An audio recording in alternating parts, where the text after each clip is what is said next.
Guys, so look at the situation sa Baler Central Terminal as of now. Mga van na lang po yung nakapila dito. Yan.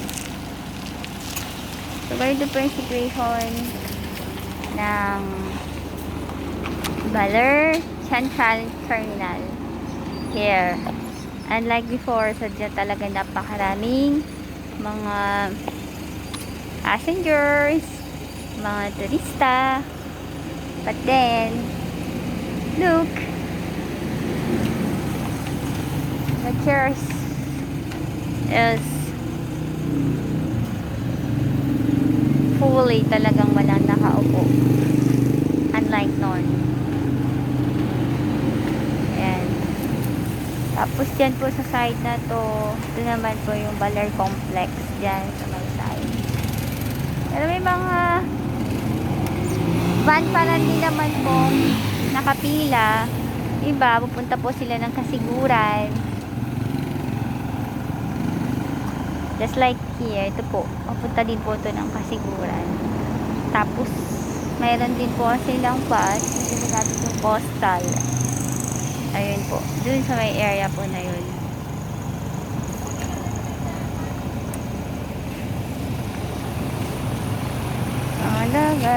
Tagal.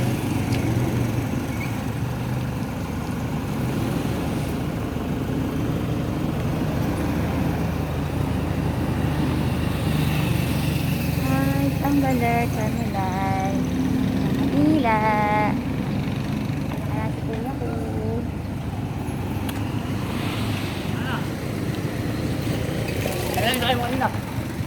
Ayan.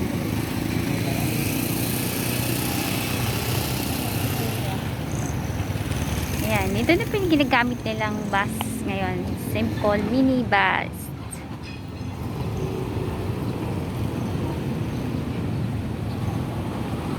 So, talagang isahan lang din yan. Talagang naka-social distancing sila. Tapos,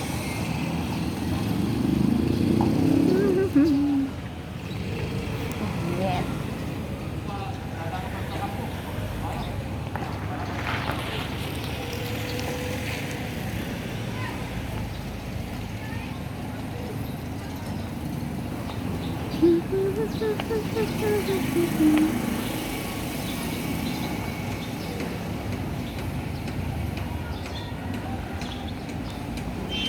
Nandito po ako ngayon sa Baler Terminal.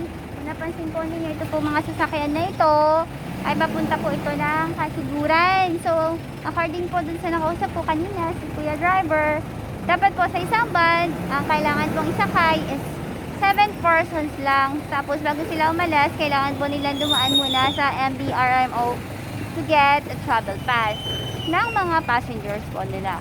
So, mas maganda po, sumunod tayo sa policy na pinapatupad po ng bawat municipality and province natin. Kasi, for the security of everyone, mas maganda po talaga na kailangan na tayong mag-comply. So, I hope sa mga mag-travel po, papuntang other towns, provinces, always, ano po kayo, follow lang po sa mga policies na pinapatupad at mag-ingat po kayo lagi, lalo po sa mga drivers. Mag-ingat po kayo sa inyong pupuntahan and be safe to everyone. Okay po, thank you for watching po, bye!